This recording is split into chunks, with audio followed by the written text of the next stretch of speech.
And then if we've got guests on, we just focus on the guests, which is good. It's easy, the guests, because it means we don't have to think about a topic, do we? Yeah. Well, hopefully there's a topic with the guest.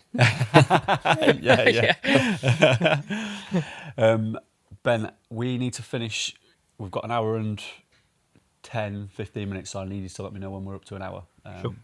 And then I'll slowly try and wrap it up. I'll give you the sign. Yeah, I'll like punch me on my arm. We'll figure out what the sign is. Yeah. Just give me you can come over and give me a tap if you need to. Yeah. So. That's the dogs. I think you can hear panting, not Chris. People listeners know it's by now. You can just say that's an hour. Yeah. Or usually we need a toilet break. But we're rolling, yeah? Yeah, we're rolling. Could get straight in if you want. Go into it. I'm not being rude, sorry. I had someone that I coach just checking in. Come on. Are they always on you? Right. No. It's just Monday, so a few questions come in. Nice one. Okay. No, it's Tuesday, sorry. It's Tuesday.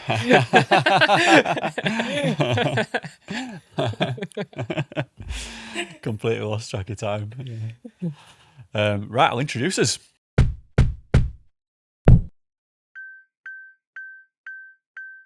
So, welcome to the RUNcensored podcast with me, Ben Mounter, Gary House, special guest today, Alex Staniforth. Alex, welcome. Thanks for making the journey over to Freshfield. I know it's been a little bit of a trek for you. You've come all the way from Kendal, is that right, today? Yeah. Yeah, and by public transport, I might add.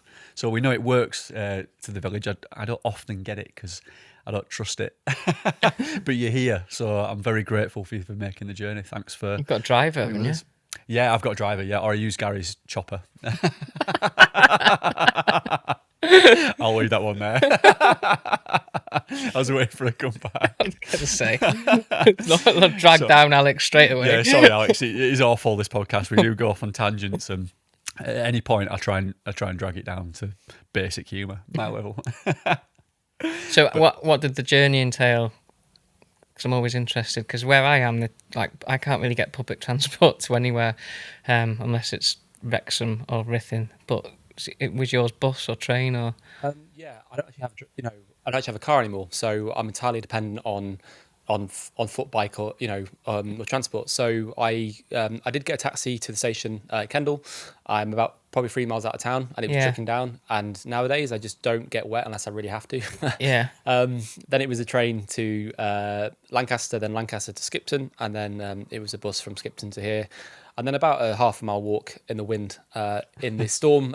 So when you said, eventful. let's do the podcast, it was probably a nice sunny day, and I thought it'd be a nice trip up north. It was an adventure. I mean, to be honest, I'm used to it nowadays. Like you said, adapt and overcome. I've had worse journeys anyway. So. Well, that's an epic adventure already, but we're very grateful for coming, Alex. And I also need to give you a quick introduction. We'll kind of both do it, I suppose. But you are a runner. You've been a runner for many years, and we'll talk about how you kind of got into running in a moment. But would you say you're a running adventurer? Is that one way to describe yourself? You're a champion of mental health. I'll let you take it on from here. Yeah, I mean, I think trying to find the kind of correct title is quite hard at times, isn't it? Because there's lots of things out there, and we see all these titles on social media. I think for a while I'd always call myself an adventurer, because that kind of captures all of it. Being outside, being in like that adventurous mindset, and I run as well. But I think nowadays I probably call myself an ultra runner and adventurer, because I think the ultra running is a big part of my life, and the adventure element, it could mean anything. It could be in the mountains, it could be in the water, it could be in the Arctic. Adventure for me is more of a way of life, and given the runs and things I do, I don't just run to train and race. I run to do lots of different things. So I think adventurer and runner is probably more accurate. It all means the same thing, But I think ultra endurance adventurer is another kind of name I've kind of toyed with. Things evolve over time, and it's just saying something that feels right. Call myself a fell runner doesn't feel right, because I just don't enter that sort of like event anymore. Trail running is kind of where I'm at, really. Although I live in the fells, I mean, again, it can go down all sorts of kind of names and tangents, but basically, adventures is probably my way of life, but I just choose to do that by running, basically. If that makes sense. Yeah, absolutely. Yeah, and you've done a really big challenge recently. We'll come on to that, but let's take it back a step. How did you get into running, first of all? What kind of sparked the interest off in the sport? How did I get into running? It's my dad's fault. I mean, I hated sport at school. I wasn't born as a sporty kid. Had quite a challenging start at school. Had epilepsy when I was about 9, and that was brought under, control I had to buy medication. But then I had a stammer all my life, which, something I still have to. I'm not putting this on. Something I still actually manage, and every day. School, I was, I was badly bullied all the way through school because I was different, because I had a stammer. I hated sport. I just hated any form of exercise. I was the kid that came second to last in cross country in year 7, because they forced us to do a mile around the school field. And when I look at where I am now, it's just hard to believe, where it all began, because I just detested any form of exercise. So at school, I was very anxious, no confidence, no real self-esteem. And so the outdoors became my way of kind of fighting back from that. And my dad was a marathon runner. He ran in London a few times. He was really keen and really fit. So I guess growing up, I was surrounded by that and always had that kind of inspiration. And I think as a young lad, you really want to make your dad proud. And we were on holiday in France. Well, I must have been about 13 at this time. And my stepmom made a €2 bet that I couldn't run a mile with my dad. Now, €2 was a lot of money back then, and Still is for me, yeah. Still is, I guess inflation and all that. And so I really wanted that pan au chocolat. So I said, yeah, I can do that. And I think being bullied at school always made me want to prove people wrong. If they said I couldn't do it, I wanted to do it.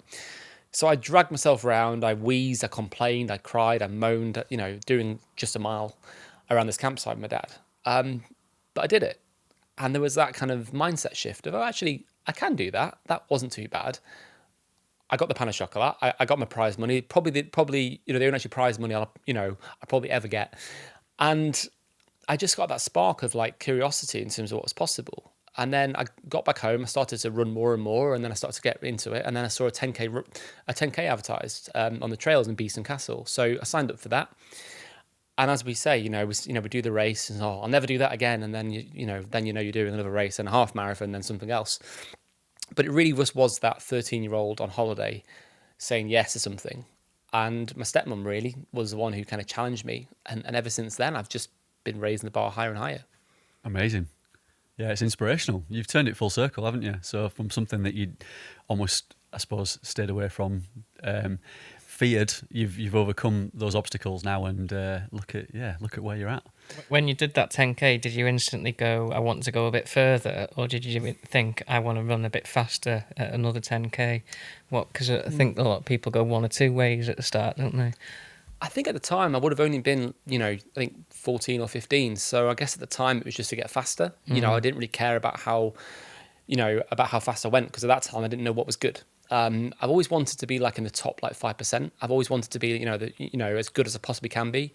For me, I think again it probably stems from a sort of childhood feeling of wanting to be good enough, really. And I always set the bar very, very high, as you've probably gathered. And so after that first race, that was just a case of doing it. Whereas from now on, in every race, it's all or nothing for me now. And I think after that, I then saw a half marathon advertised, and I actually got disqualified because I was underage.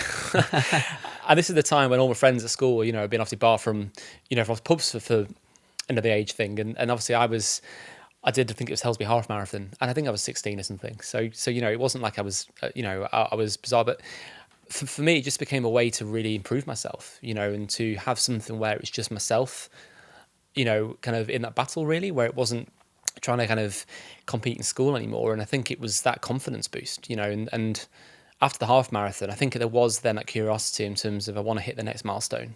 But when I think about it, back then doing a marathon felt like I could never do that. That feels impossible. And I looked at those people in awe. But before I know it, you kind of raise the bar enough that the next step feels doable, and the next step feels doable. But I did have big ambitions. When I was 16, I was thinking one day I want to, race at, an international sort of, state, and I wanted to run at that kind of speed. And there's probably no reason I couldn't have done that. I think I had a natural kind of gift for it in some ways because of my build and everything else. And the races I did do, I came on quite fast. I joined a club and I got really into it. And had I gone down the route, I wonder where I might have gone. But at 16, the world's your oyster. You're naive. You think you can, do anything really. But I didn't kind of get into it from a natural sort of way. And I think a lot of the people we see have obviously, they start sport when they're at school and they're in all the clubs and inter-counties. I never had any of that. I ran for myself, really. And when did you first get that taste of ultra running? I know you said a marathon was the benchmark, and it always was when I was younger as well. Like, I always used to look at the marathon as being the ultimate distance, and never beyond that, because ultra marathons weren't really a thing sort of then. But then they did become really popular now. Like, that's what everyone thinks when you think of trail running, I suppose. But when did you dip your toe into the kind of ultra distance? I mean, so when I was at high school, that was my main sort of goal, was just running. And I was, training pretty hard, sort of racing between sort of 5K to half marathon. I was in a club. Then I got injured and I had this shin pain for about a year, which after lots of tests and scans at the hospital, I eventually found out was just a growth spurt, completely harmless. I lost a year for nothing. But it was in that time, I was injured. I was told by an orthopedic consultant that I may never train properly again. He said, maybe this just isn't for you. Maybe you should go and try and find something else. And at 16, that's devastating, because you think you've got this like future and this career ahead of you. And then suddenly the door slammed in your face. So I sank into, anxiety and depression, because I just felt completely hopeless, because I'd suddenly got this kind of coping mechanism and then it's taken away from me. And I'm like, what the hell do I do now? And while I was in that kind of depressed state, as you do, I was reading a book by Bear Grylls, and I decided that one day I was going to, my next goal was Everest. I was going to try and climb the world's highest peak. And at that point, you're 16, we all make bad decisions as teenagers, but I think it was that case of I need to have something to work towards. So I can't run. What can I do? And Everest had been a big goal of mine since I was 14 as well. So I kind of had these two kind of identities. I was a runner, but Everest was my biggest goal. And I think running was kind of a way of training towards that at the time. So I just kind of switched my focus to that. And I basically didn't then run for about 2 years because the injury risk was so high, and like Everest became my identity. It became a full-time job almost, doing all the training. I was on expeditions around the world. I was fundraising for that as well, because Everest is about 35 grand. I mean, it's worse than like any ultra. And basically, all my training for that was just hill walking and cycling. I didn't run at all. And it's mad because when you're injured, like, you can't wait to get back to the thing, and you can't imagine a life not running. And I just didn't even like think about it because I had something bigger at play. And I didn't start running again properly until after Everest, so probably 2016. And then again, it was only doing it as kind of training and, I guess actually mental health as well, just to, just to kind of maintain myself, because obviously, the expeditions are a big burst or something, but in between it's the everyday stuff. You can't, be in the hills all the time. And I think it was around that time I then started to go back into like, ultra endurance stuff. So not in running, but kind of cycling. I think I cycled to Chamonix in 8 days, which is like 880 miles from Chester. So that was good fun. That was my first ultra endurance thing, really. Maybe we should try it, Gary.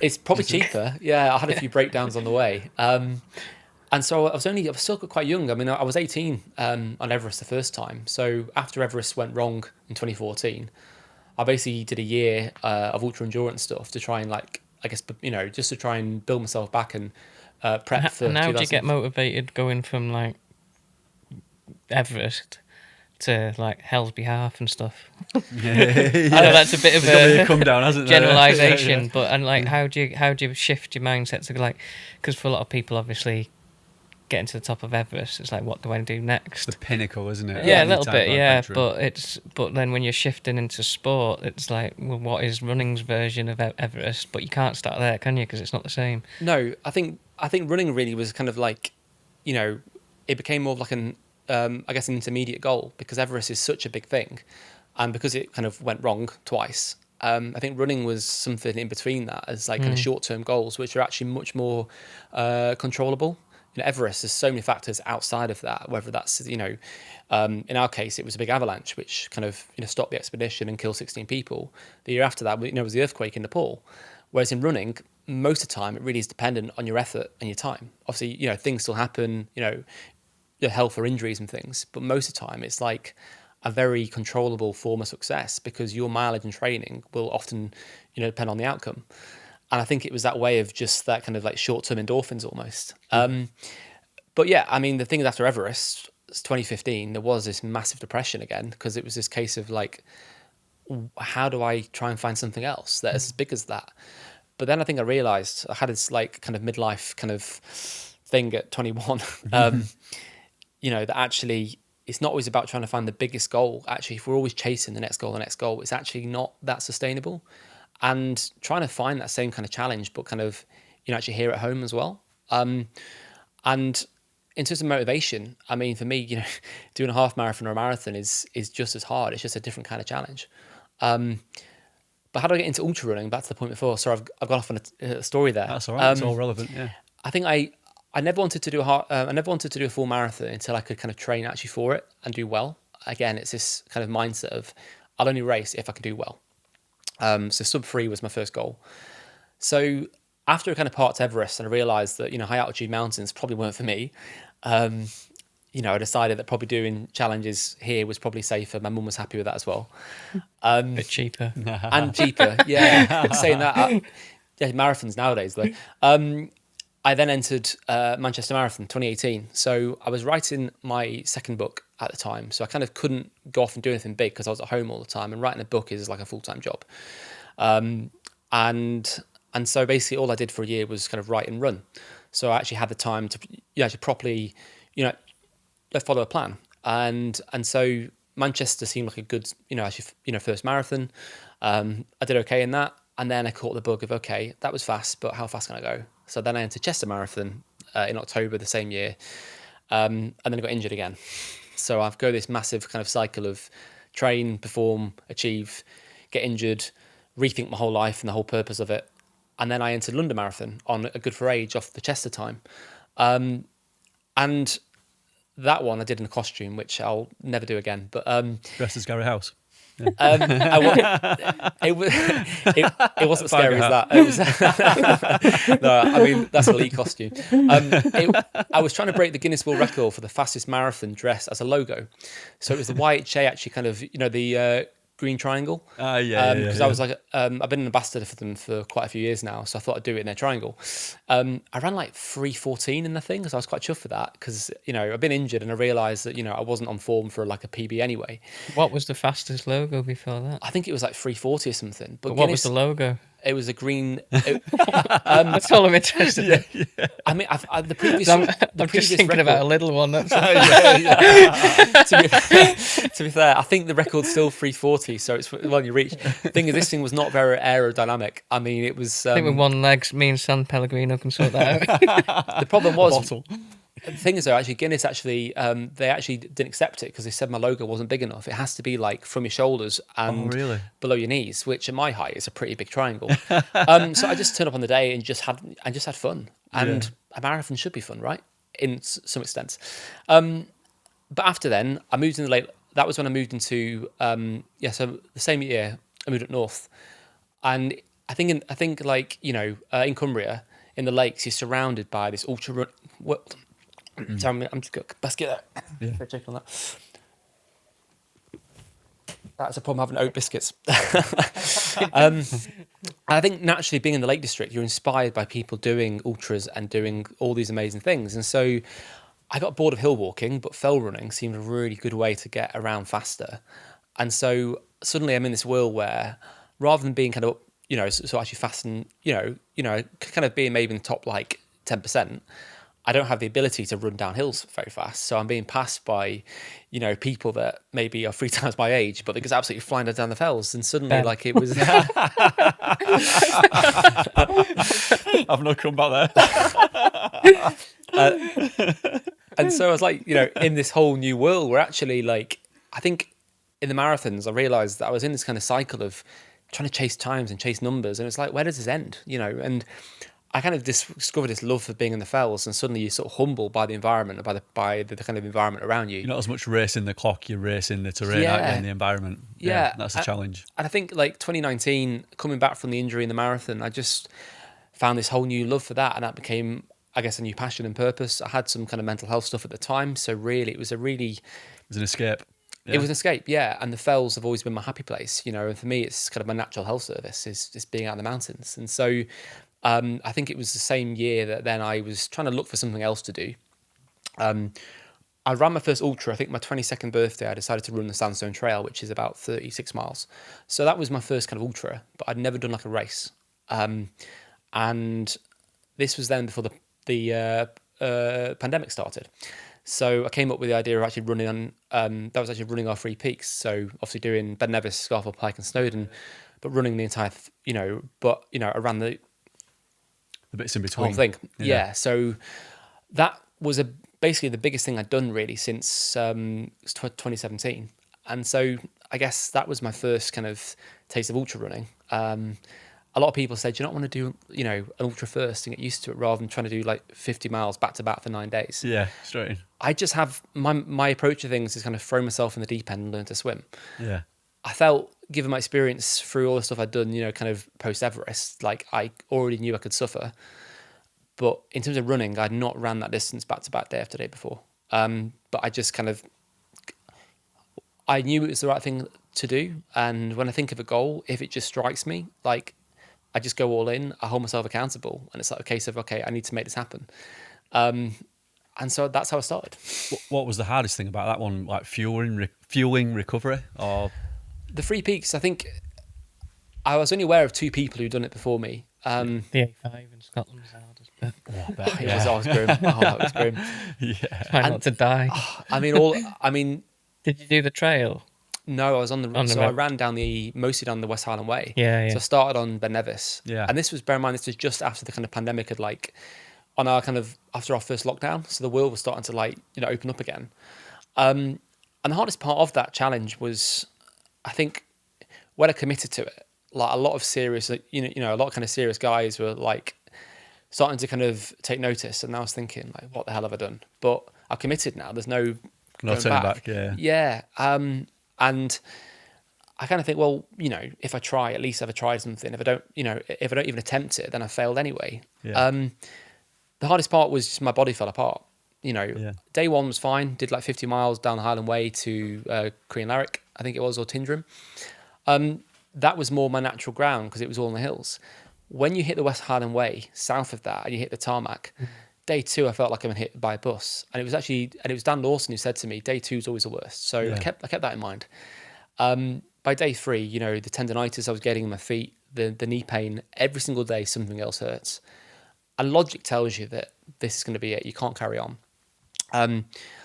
But I think I've always been able to push through and just know that things can change. And by day 3, it was my foot. By day 4, it was my knees. By day 5, my shins were so swollen that, I could barely even run more than like 10 meters at a time. And I was hobbling down Scafell Pike in the rain when I had an email of one of my sponsors saying to stop. They said, we've been watching your progress with some concern. You clearly won't make it in record time. So why not just go home and rest and recover and be proud of your efforts? Something on those lines. Wow. Obviously, they had my best interests at heart, and actually this wasn't kind of like a sponsor in the sport world, by the way, because they kind of get it. They're used to this stuff. Yeah. Yeah. It was another firm, who sponsored it. And when I saw that email in my head, I was thinking, okay, you've gone too far for once. That's enough. But then part of me thought, watch this. Did it give you motivation actually to carry on? It took me back to the kind of childhood Alex, being bullied at school and, having stuff kind of actually thrown at me and thinking, yeah, I know I can do this. And it just becomes a case of like being as being as actually proactive as possible. And a sports massage, a hot bath, some brand new shoes. A few things change. And actually what I've learned from that thing more than anything is that so much can change in a day. Yeah. Just how, even if it feels bad now, doesn't mean it'll feel like that in a day's time. And I just told myself, just get to the end of the day.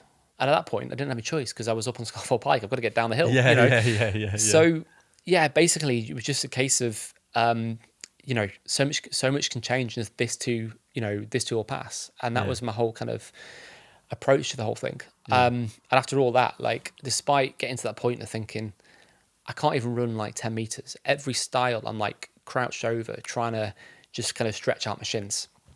How can I run another 50 miles for another 4 days? And the next day I ran 45 miles through Scafell Pike to I think I was just south of Kendal. And I was hobbling through Kendal, and the sponsor in question were actually there watching me, cheering me through, thinking they looked shocked because I was actually running. it's actually moving all right at that point. And then after all that, I was back on schedule. On the final day, I missed the record by an hour. Wow. 1 hour after all that. And 1 hour. Wow. It drives me Yeah. mad. But, that is the hardest thing I've ever done, I think, even now. Yeah.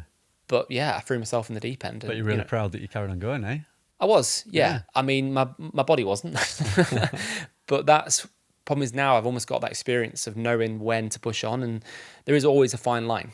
Yeah. You don't want to do yourself harm. And if you do stop, no one's ever going to say, why'd you stop? Everyone will always be supportive and encouragement, but only you can know in your own heart whether you've made the right call. Yeah. And I think I've had a tendency to always push on the, maybe a little bit further. And what was recovery like after that? Did it take a bit of time, I imagine? But was your body in bits? Did it recover all right? It wasn't as bad as I thought. I mean, I had like early onset of kind of cellulitis, so my legs were so swollen Like mad, yeah. I didn't feel the pain too much. At that point, I was just in kind of a trance. I just had to keep on moving. The swelling was really, really bad, but actually I was back moving again within sort of a week or two. I didn't actually lose any weight on that either because I was going so slowly and I was eating so much because I was going so slowly and, for 9 days, it wasn't too hard to maintain that. But that was one of the challenges where actually I was so chuffed it was over with that I was very happy to just not do anything and to rest. But yeah, I mean, I think I did the Cumbria Way Ultra later that year. No, what did I do?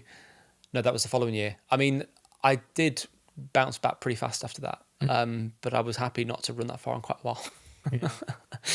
I mean, I know you've done challenges since then and building up to the big challenge this year, but let's jump straight in now to challenge 446, which, by the way, Gary, is not a formation that Leeds are going to adopt in the Premier League next year. But I hope actually they would, because it'd probably give us a chance of survival. Might not go down if you had 446. Yeah, a few extra players on the pitch. But yeah, tell us about 446, this new project, this new challenge that you've done this year. What is the challenge and what was the motivation behind doing it? So the 446 was basically trying to run all 446 mountains in England and Wales in one human-powered push. So I was cycling between them as well. I now don't have a car, so I guess I didn't have much choice. And the list I used was actually nuttals, which is basically anything over 610 metres with 15 metres of prominence. So there was 190 in Wales, 256 in England. So what was it about? I mean, I think I first heard about it through James Forrest, who had he had the fastest time, actually for them all. James is a friend of mine, and he did them in 6 months. And I'd always had this idea though, because every year, I have sort of a goal plan in depth of goals for the year and plans and values and visions and all that sort of thing. And when I look back at my goal plan from 2021, even back then, I had this big idea to try and run every mountain in the country. But, life got in the way as it does and wasn't the right time. And then COVID and all that stuff happened. And I've always liked the idea of like kind of human powered stuff and doing stuff over here, that hasn't really been done before. I don't really do a lot of like big events or races. I think I'd rather just almost like, kind of just try and kind of like compete in myself really and try and come up with something that I'm not actually following, the kind of, the kind of actually beaten track as such. So this for me ticked the boxes. And it was one of those things of, I want to do it last year, but then actually I was going to do it in 2022, but then it was long COVID. So I was out for a year. Then last year, then I was like, then obviously work stuff happened. I was busy. And as always, the hardest part is just committing, it's just actually saying, right, I'm going to do this now. But actually like then, when I lost my car last August after having a seizure on the coast to coast. So then I bought a bike as you do. And so then it felt like everything was coming into place. And I set the date, and decided I was going to, try and do it in 45 days. Originally, it was looking more like 60 days. I was like, I don't have that much in terms of time off work. I can't do that. So I have to do it as fast as I possibly can. And so basically, I started down in Dartmoor, and then I cycled up into South Wales, ran all the peaks in Wales in about 18 days, cycled into the Peak District. There was free there, into the Dales, not far from here today. It was sunny up here all the time. It was gorgeous. Was it Buckden, Great Whernside? All those, yeah. So in fact, we stayed in Graston for a few days. It was lovely. And the spa, down the road saved me as well. And then into the Pennines, then Northumberland, and then like a loop back. And there's 170 mountains in the Lake District. In terms of why as well, I think, yes, I've been interested in doing something human powered and trying to do something that hadn't been done before. That was ridiculous. in fundraising nowadays, like, because I don't have like a huge audience, like, I have to think of stuff that's more ridiculous because, I have to really suffer. If I was like somebody off, say, like, off the show, let's say if I was on a show like, actually, like Love Island, anything I do, but actually I don't have that, so I have to think of daft stuff. And this to me, it seemed to be big and daft enough to achieve that interest, To cut through. Yeah, on a fundraising perspective, it was my 30th in June, so I wanted to do something to mark that in style. I think I realised, well, actually, suicide and mental health is the biggest killer of people under 35 in the UK, and I think I started to really become aware that a lot of people my age weren't reaching that milestone because of mental health challenges, and so I wanted to do something to, I guess, open a conversation around that and to show, other people who may be struggling, who maybe don't feel like they are where they need to be, or should be in life, that actually, it's okay and they're not on their own. So this was a way to, I guess, fundraise and raise awareness. The fundraising target was 100,000, which I felt was a reasonable target. Again, the bar is high because even if we don't hit the bar, we still, you're actually falling anywhere, still better than otherwise I would do. And also it was 10 years since the earthquake on Everest, which obviously nearly killed us. So all these like things kind of like, I guess, aligned, and this was the year. So I took the time off and we planned it, and I didn't commit until January, and then the next 5 months were hectic, and suddenly you're on the start line. Imagine. I mean, there's obviously James Forrest has done this before, you said previously, so he kind of set a benchmark, as it were. Was there a time goal that you were aiming to beat? Were you just trying to do it as a challenge, or were you trying to get the new record? And what is that kind of timescale that you're looking at? So James, like, obviously now, obviously now he's a hill runner as well, and he's like really, really fast, actually, super quick now. Yeah, I've seen he's been improving. Yeah, he's great. And yeah, I mean, his half marathon time is ridiculous. Like, I'll never catch him. But I think he'd actually kind of drove in between them. So he was doing it part-time around his job, which makes it even more impressive. So he'd driven and you were riding. Yeah, That's so I was like human-powered. Yeah. So I guess it's not really kind of, in that way, it's not actually kind of, carbon copy almost, is it now? But I think even so, he had the fastest time. And one of my kind of key objectives was actually to get round, in a faster time. And where did 45 days come from?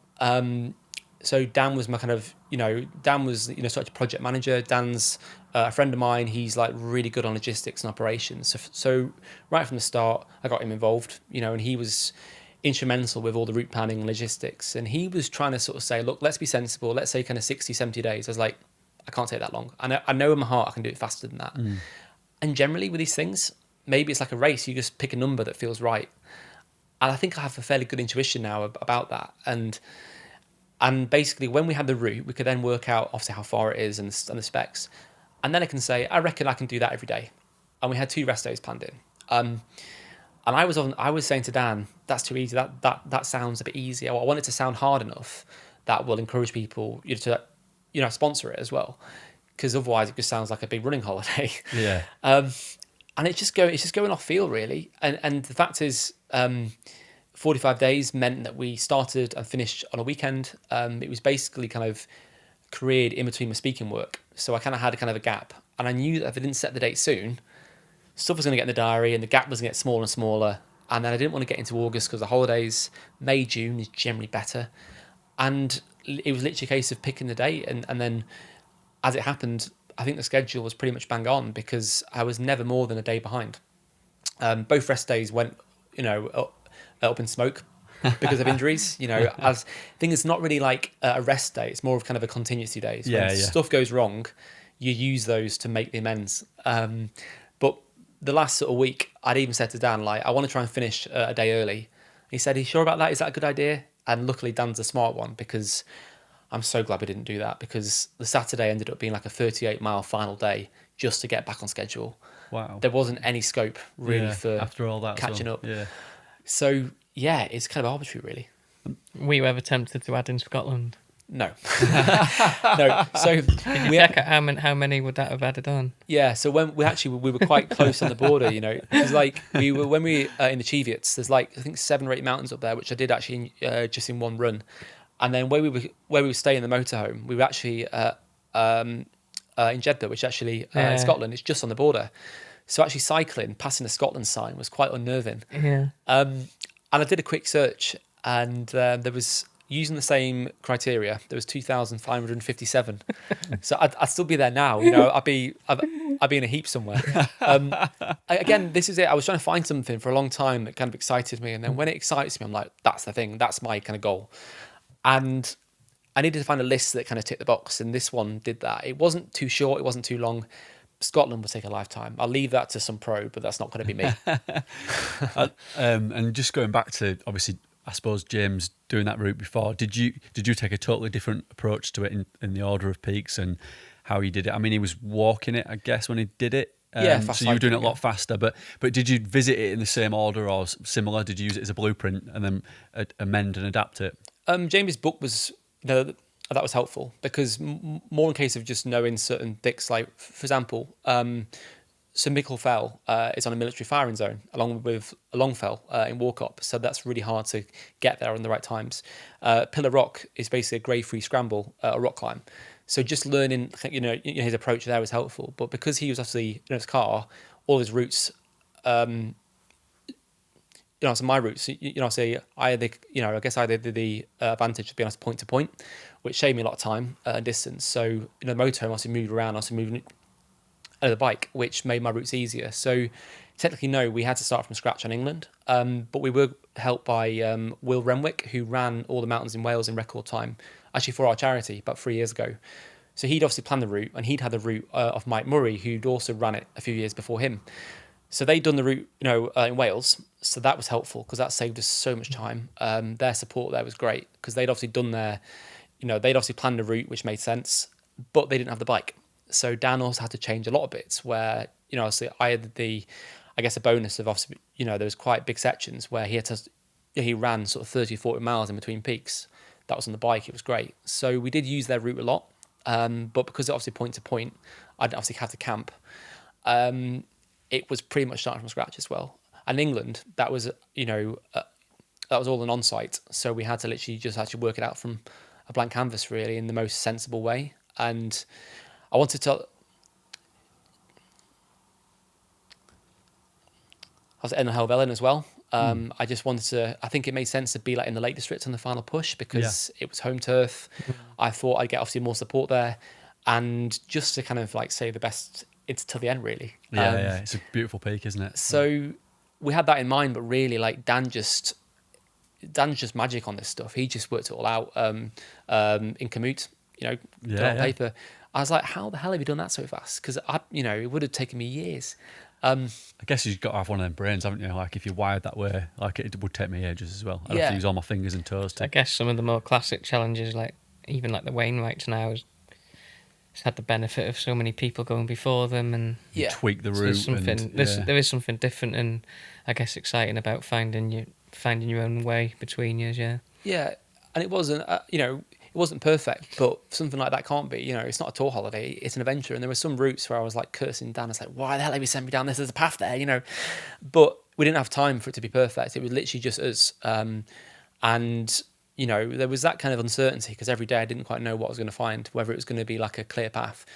On the commute thing, if it was a straight line, I was like, "Oh God, this is going to be horrible," because it means there's no path. And I'm in heather, and it's like that high, and I'm falling over my feet, But actually, a lot of the peaks in the Pennines are like that because no one goes there. Whereas, in the Brecons and in, the Dales, it was just fantastic running. But yeah, in terms of actually planning all that, so as always, that's the hardest part. But then once you're on the road, it's just about trying to sort of solve problems, really. Yeah. But yeah, in terms of routes, because it was so new, we had the opportunity and the challenge, obviously, plan it from scratch. And anyone else that wants to try and do it now obviously has that there to follow as well. Yeah, that's a blueprint for somebody else to take up, isn't it? I know you said before when you did the 3 peaks that you said it was the hardest thing you've done.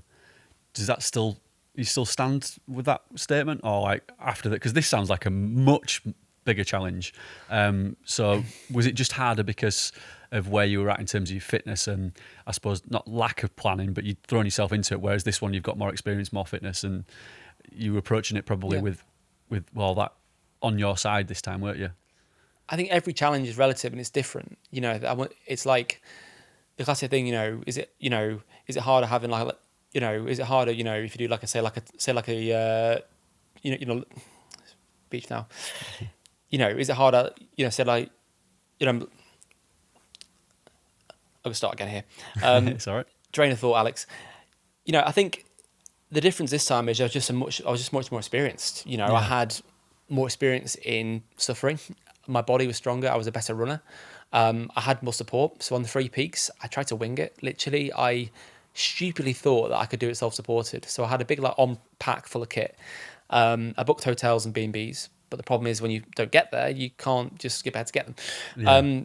So I tried to be self-supported because I've always just kind of taken that approach. And 2017, on the county tops, again, I'd done that in the same way. But when you're running 50 miles a day, you need to recover well, and you can't do that if you're self-supported, carrying a tent and stuff with you. So I think, like a training, when I look at my training for the 3 peaks compared to now, I'm in a different kind of very much now in a kind of a different state. And this time, I had a full crew, I had a motorhome, and on the 3 peaks, if I had that kind of support there, I'm pretty sure I'd have got around a lot faster. Because the guy who broke the time, he had a full crew and a motorhome, so he's got all of his food and gear sorted, whereas I've got to kind of survive of anything and find. So I think carrying everything out, yeah.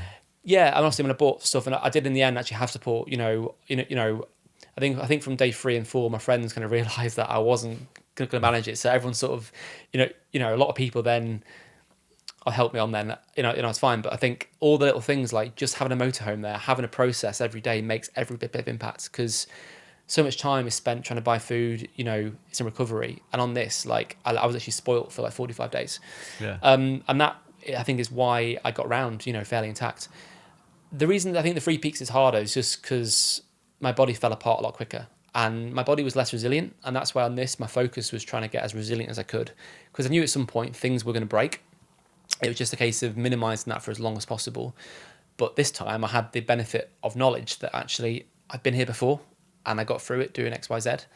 And knowing that difference, I think, only comes through experience, and suffering. But I've got 5 more years of running in my legs and training in my legs and hills. So I can't say anything's harder, but I think the intensity of the 3 peaks was definitely bigger, because the biggest days, I was running a lot further every day.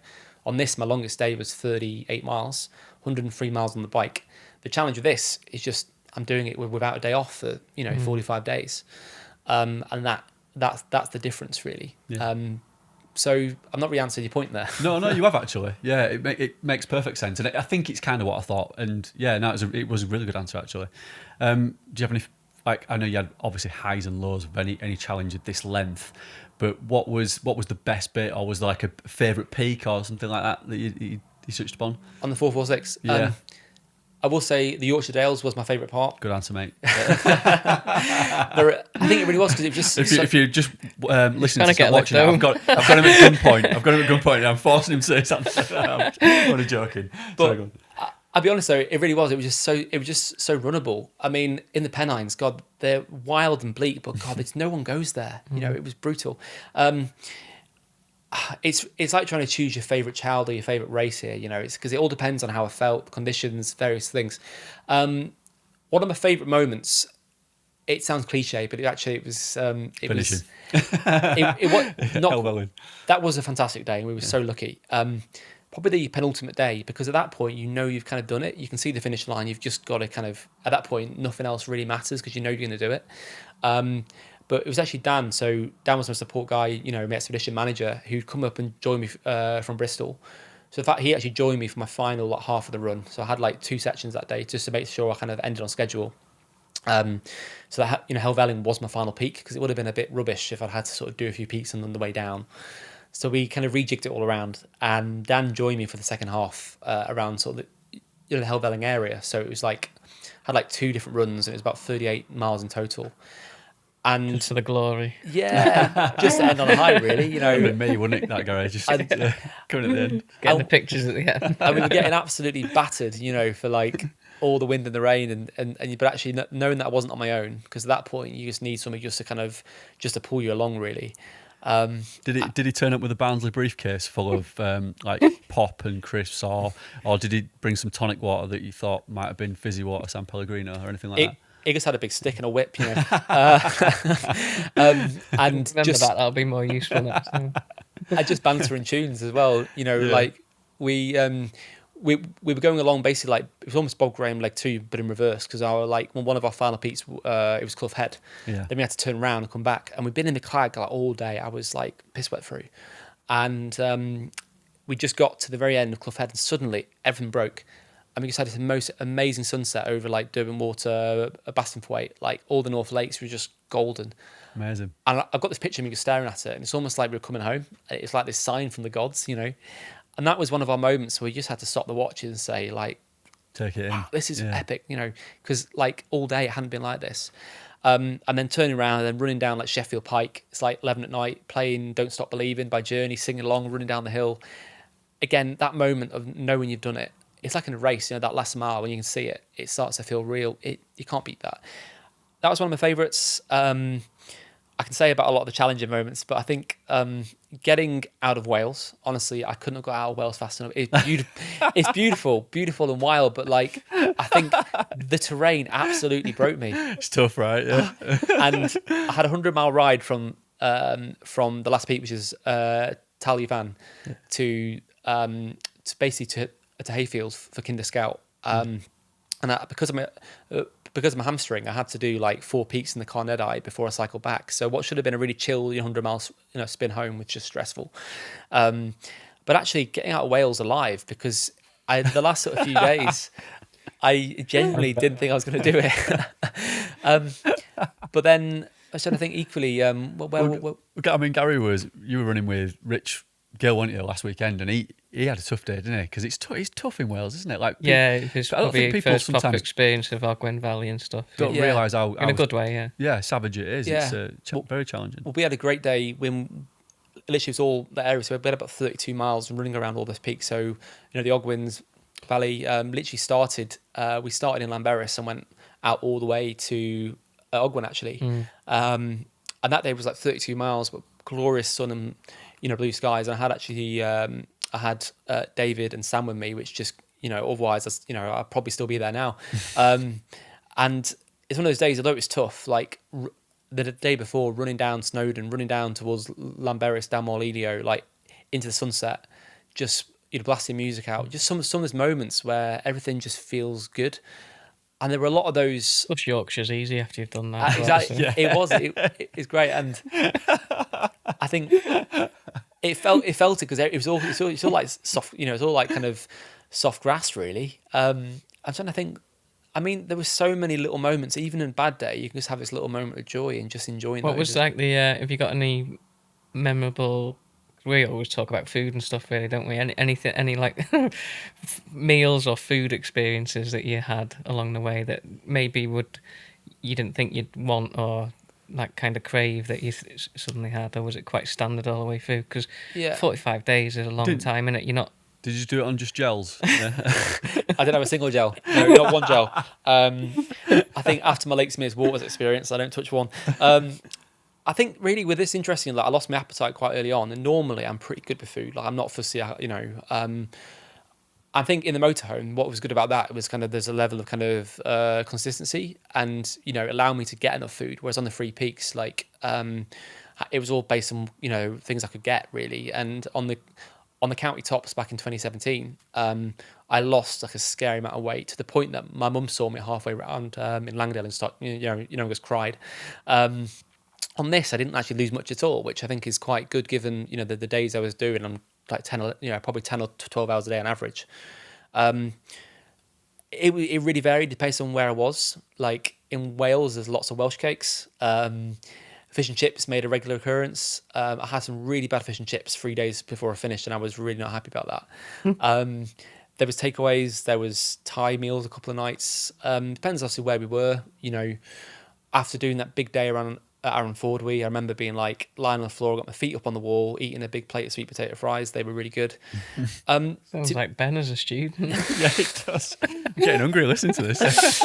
But it's sad though. I mean, they're great. They get those takeaway menus out. I literally like I just ate, and that was the thing. Like every day, I mean, I was eating quite big meals, but I can't really recall anything. Tell you what was actually top tier, and it was some friends actually brought me these in the lakes. Stroop waffles. Those things are like elite. Yeah. They're my new favorite hill snack. But what I found is that actually sweet stuff after about a week or so, I just didn't want sugar. So then my approach is kind of like stodge over sugar. So it was things like, vegan rolls and samosas and pasties and pastries and things like that. But the worst meal that I did have was when we had it was like a chickpea curry. And for more and actually this was fine in the motorhome until I was trying to put more calories in it. So I poured some extra virgin olive oil on it. But I poured way too much on it. And literally I would not. Is there a patch of grass that's never grown back, Alex? There, yeah. Just nightmare. Deposit back on the van. The van took about a week to clean. That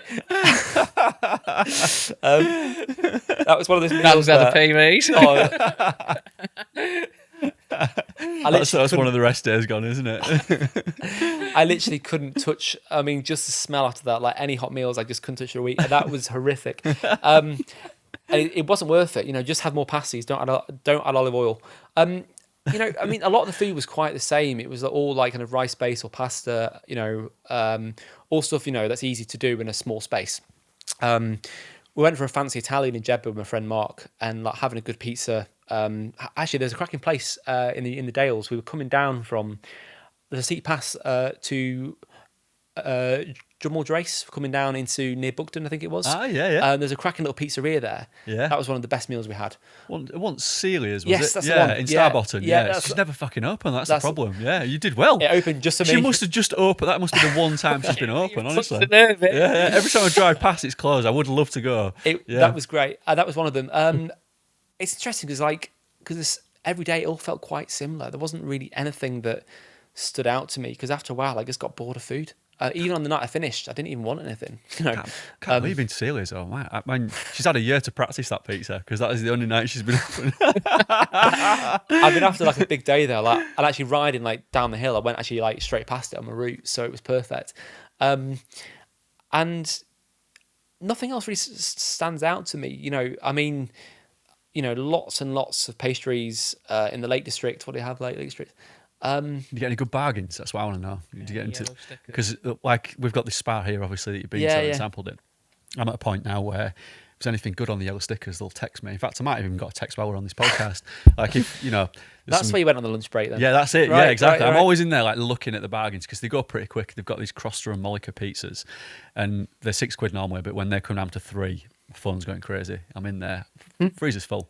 But you must have got some good bargains en route. To be honest, the crew bought most of the food for me. Like while I was on the hill, so they kind of a lot of the errands were theirs really. Yeah, ask them. Put it in the comments after this when the podcast goes yeah, live. I'm interested. I'm trying to. You know what? After Where's the podcast, the best yellow stickers in England? It'll probably come back to me actually. I think in Wales we found some cracking fish and chips in the Brecons, and sometimes what you want after a warm day is just like a cold can of Coke. That's the best meal you can get, really. Yeah, I'm with you, mate, on that. Yeah. But yeah, I had a lot of stuff off Voom, so I used a lot of their drinks and the Pocket Rockets. That was good for me. I didn't have too much, in terms of dramas, actually stomach issues. I didn't have too many of them. I had some birthday cake on my birthday, obviously, but that was in the van. And just carbs. I mean, there's nothing more exciting than that, really. And people think it's great, because they think it's like a giant eating contest. But actually, in reality, when you're running that kind of distance every day, your stomach's jostled, you just feel awful. Probably 80% of the time. You're just trying to force it in. Yeah. And and I was surprised, as well, because your porridge is normally that's my staple. After a week of that, I just couldn't stomach it. So it was cereal, lots and lots of bagels. I do not want to see another bagel again for a while. but it's good calories, you know. Must have run near to you, Gary. Like Mulvama, it's got to be on there, is it? That's It's not high 600, enough. No. 500. That was Ish. the final peak of my challenge on the county tops back in Right, 2017, okay. Cracking Hill. Yeah. I do love that. one that you park on, that's 500 as well, Moyle Gamlin. So You'd nothing have to really get in out. the Clwydians, no. Yeah, you'd have to get out to Bala and stuff. Yeah. Oh, the Berwins, yeah. Yeah, Berwyn's around 700 plus, I think. Yeah. Maybe, yeah.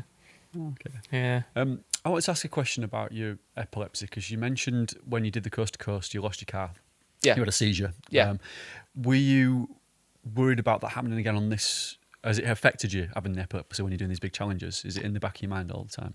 To be honest, until that happened, not at all. Like, I've not had a seizure since I was like 11 or 12, so I just kind of assumed that it kind of gone. You know, I've not been on medication since, must have been since about 11 or 12, and you know, since then I've been in the Himalayas 5 times. You know, I've been paragliding, I'm scuba diving. I've done everything I wanted to do, assuming that it's not going to come back. And then, so I was meant to do the Northern Traverse last year. I then got COVID for the second time, so I pulled out the race.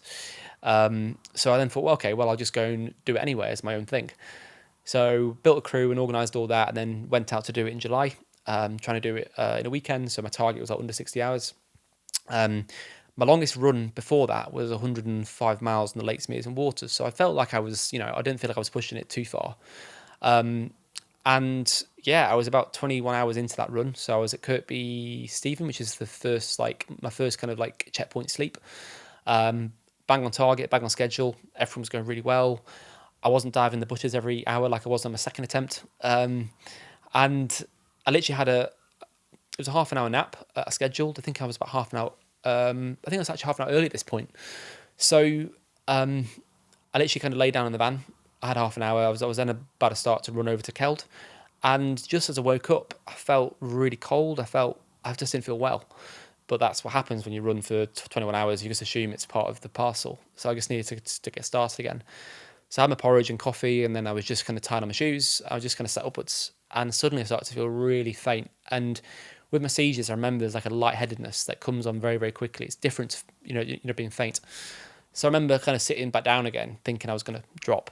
And next thing, I kind of wake up kind of half conscious, and, Ben and Harriet's kind of partners there, they're like, shit scared.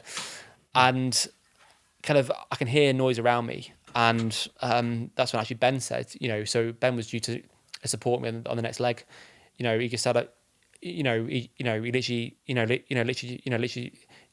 he just like, I think at first I was like, what's just happened? He's like, I've had a seizure. I was like, what? Because I thought I just passed out or something. So that was quite a shock. I just said, straight away, I was like, okay, that's an ambulance job. Because Harriet actually called an ambulance. Don't know how long that took because I was kind of like, a bit out of it really for about an hour or so. Went in the ambulance and they're like, what the hell have you just done? But actually, no, they were supportive. And you had all the tests done and stuff and they couldn't find anything wrong.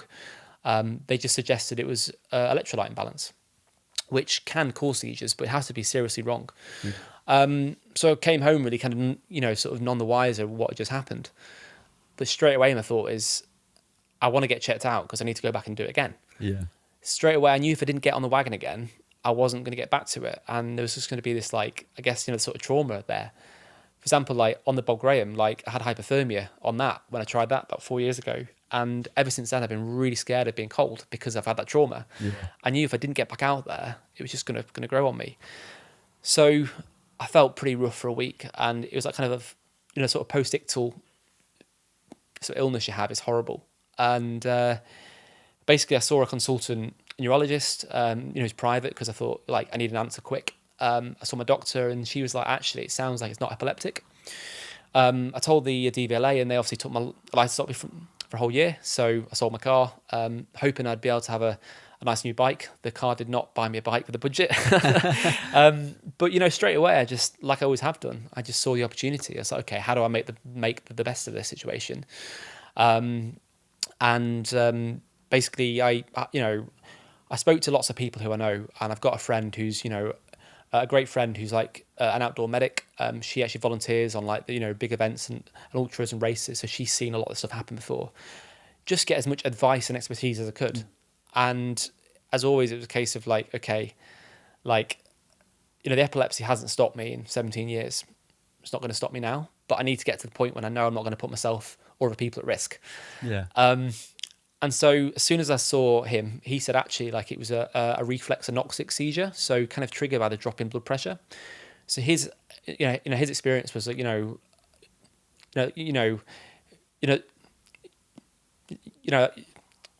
think it's actually it's actually fairly common in like tall men who are fit. Yeah. And he's had it. It's actually happened a few times in like events, and it looks quite similar, but it's not epileptic. At this point, I started on epilepsy medication again, called Keppra, which was making me pretty like kind of short-tempered. It's known to actually, it's got a side effect known as Keppra rage. Yeah. So I came off that after a few weeks because I'm normally a very chill person. I don't argue because it's just a waste of energy, but I was getting like, and on trains I was like really grumpy. So I stayed on the medication just as kind of a safety net to try and stop more seizures happening. But 6 weeks afterwards, I went back to try again. And I think a lot of people are thinking, what are you doing going back so soon? But that was my window. And I just had to get out of my system. I was really nervous. I really was. But I just controlled everything I could do to stop it happening again. So things like, your calf sleeves can actually help actually stop that happening. Because they kind of, I think they improve actually circulation.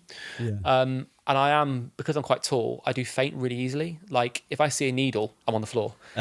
Here's my famous actually pub story. Like a giraffe. Literally, the best one. I was reading an article on Runner's World a few years ago, and I was like a giraffe. I was sat there at home. I was on the laptop, and suddenly I was reading an article about like kind of heart health or something. I'm very, very squeamish. And next thing, I'm on the floor. I just passed out. That's how squeamish I am. So I think because of that, I knew I was prone to it. And We even don't little have that problem. We're all right. and even little things like that, and just like I think the hydration and the electrolytes was the biggest concern for me. It's so hard to get it right because all the advice out there is that just make sure you have a lot of water and lots of salts, but actually that's so not specific. So I saw a dietitian. I had a plan. At this time, I felt like I had that under control because I think under hindsight, I didn't have enough salt on that first attempt. So it could have been caused, actually by that. It could have been caused by fatigue and lots of things. Because if you're sleep deprived, that can also cause seizures and epileptics as well. Plus, I guess even if you had an underlying virus or anything like that, or left Yeah. over from when you've had the long COVID and things, Yeah. it's so hard to pinpoint why it's happening. And sometimes it's best, like you say, just eliminate as much as you can Yeah. and crack on. Yeah. Without So sounding blasé about it, but Yeah. you've probably gone about it the right thing. Yeah. I think people afterwards said they were shocked that I went at backs, but I just knew in my head it was the right thing to do. Second attempt, this time it was just I think my stomach went literally from the first leg. I lost my appetite, and then you're in trouble. If you can't keep food down on leg one when you've got 180 miles in front of you, you're in trouble. And I don't know what happened. It could have been nerves. It could have been eating something bad. But even on the way there that morning, I just didn't feel right. I think anxiety can be pretty powerful. It can have a really big effect on you. And normally, like once I start, all that weight comes off the shoulders and I just run. I had a great crew, great runners, but I just couldn't keep the pace. And the first night I was falling asleep on my feet. On the first time I ran straight through and I felt fine. I was falling asleep after 12 hours, which is, I think when I look back, probably like underlying fatigue from last time. Yeah. I wasn't able to keep the food down. So that was going to mess up my hydration really badly. And this second time, I didn't have a seizure, but I was a lot more nervous about that happening. So got to the second night and I got about 120 miles in. And that's when all the hallucinations started and all that good stuff.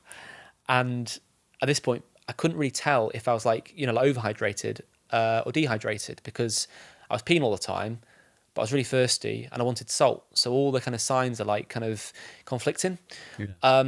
And then I had actually diarrhea, and I'll spare you the details, but that was making things more complicated.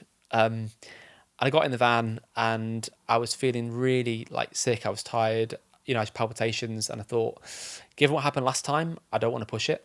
And, again, I rang for advice, tried to kind of, sort of problem solve. I was running along the road with a friend, Ross, and poor bloke, honestly, because I kept thinking I was kind of seeing things kind of charging behind me. I thought my friends were kind of like,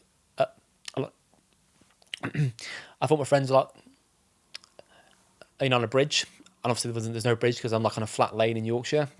I thought there was a rhino in the bush.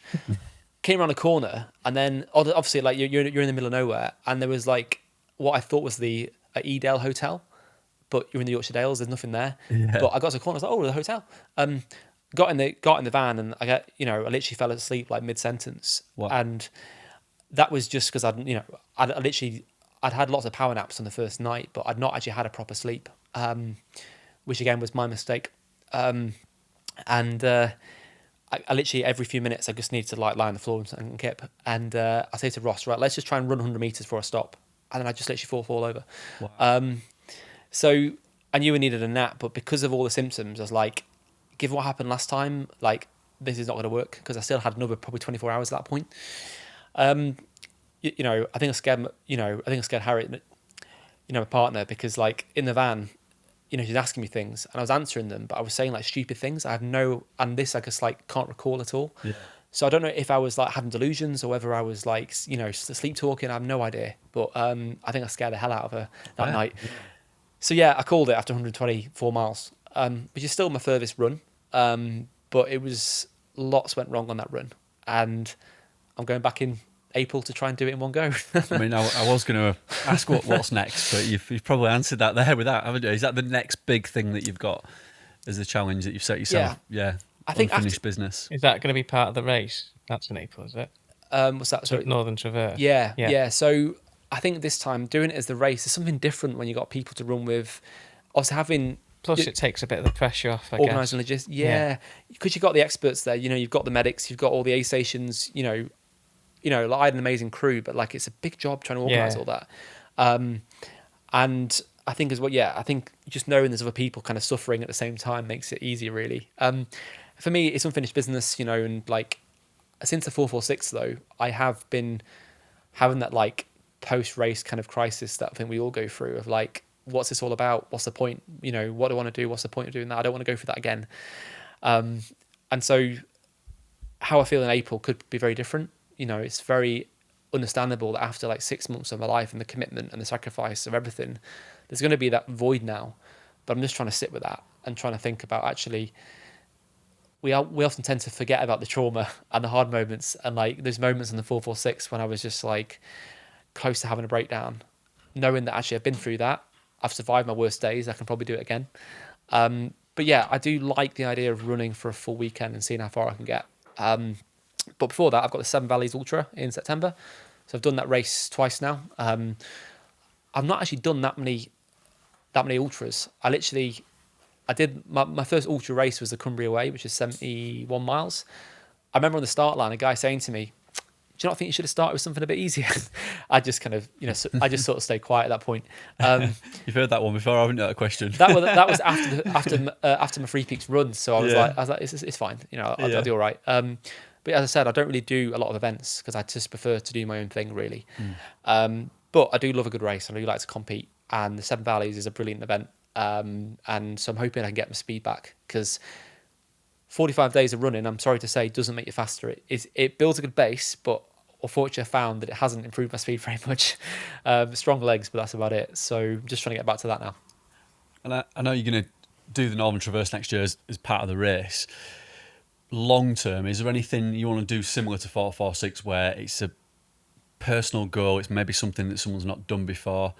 I suppose it's quite hard these days, isn't it, to kind of cut through the noise because there's people doing, Run Africa, Run Australia, or this, that. Like, it's hard to kind of stand out now, isn't it, with these big challenges? Is there anything that you've got in mind that I suppose would, or are you probably going to go more towards just back racing again now? Have you kind of scratched the itch of the personal challenges? What's long term wise you thinking?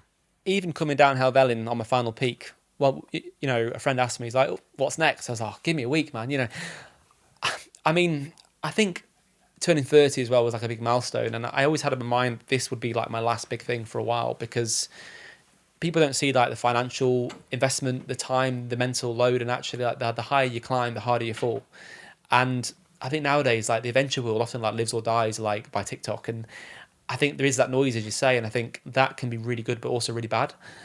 And racing, I think, is a good it's a pretty predictable source of dopamine because you can train for it, you can commit to it, you can invest in the process, and the harder you work generally is based on how we actually perform, and I like that. Whereas doing something of a challenge, there's so many other parts of it. At the moment, I can't think of anything that would top doing 446. It was almost like the life goal, and I did it earlier than I planned. But life's short, just we just have to take the chance and get out there. But I think for the short term, like I want to focus on a few other things like outside of running, and so running is as much about big achievements to me as it is everyday maintenance. Like from a mental health basis, if I'm not outside doing something, I notice it. And for me, it's the best antidepressant I've ever used. That's essentially, that's actually why we started a charity, so that more people have access to the outdoors and hill walking. But actually being able to enjoy running for what it is, not just about always chasing the next thing and the next thing. Because I think if you're chasing actually validation through these achievements, like it's not sustainable because you have the big crashes and then you have this void. And I'm just trying to like run for myself now, really, as much as anything. Because, it is hard to compete, and instead, like, it's not really so much about the scale of the challenge anymore. It's about kind of your audience and being able to sell that. And I'm really not very good at that stuff, So, I want to focus on helping people with their goals. I'm doing, sort of course actually, like an ICF actually coaching course. So helping people with their goals as well. And that for me feels more kind of empowering, really, more enjoyable. But for sure, I'll say this, and then like last week I entered 3 trail races. So I've got the Lakeland Trails Keswick 10K. I've got the Langdale Half Marathon a week after that, which is really just kind of speed sessions for Seven Valleys at the end of September. And I think 100K feels like my kind of sweet spot. And then the Northern Traverse. There's not many 100-mile races in the winter because I'd like to do one ideally before that, because I've only ran 100 miles twice. But life takes us in different directions, but I don't want to just be always chasing the next race. I like doing things that haven't been done before because I think I can make more impact that way. So just classically really watch this space and see where life takes me. But I never think I'll compete at like a high level because there's so many other things in life that I want to be kind of, good at. But whatever I do in every race, I'm always wanting to be in the top kind of 5%. That's why I normally enter small races where I've got a chance. Sounds like me. No, I think that's a really good place to leave it, Alex. And I think that's been really insightful just to learn about your journey.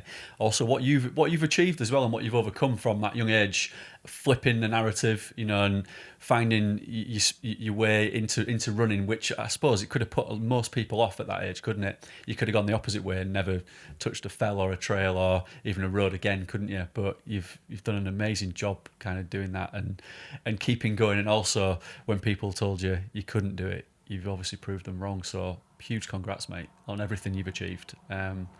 Wish you the best of luck for the races that are coming up, and thank you. Look forward to sitting down with you at some point and talking about the next challenge, because I'm sure there's going to be plenty. I know you're not looking that far ahead now.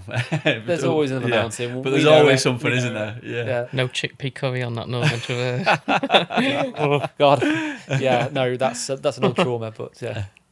No, but thank you. And we better leave it there because you've actually got a bus to catch. I know you told me the time before we sat down, so I was very conscious that we need to finish at a certain point. But we'll leave it there. Thanks again for making the journey. And It's been a pleasure. Thank you for having me. If anybody wants to follow you, your Instagram handle, is it just your name, Alex Staniforth? Yeah, just on there. My site, obviously Strava, so all the proof is on there. But yeah, I'm on all I'm on there in all the sort of normal spots, and always happy to help. If I can ever help anyone in their goals, I'm more than happy to.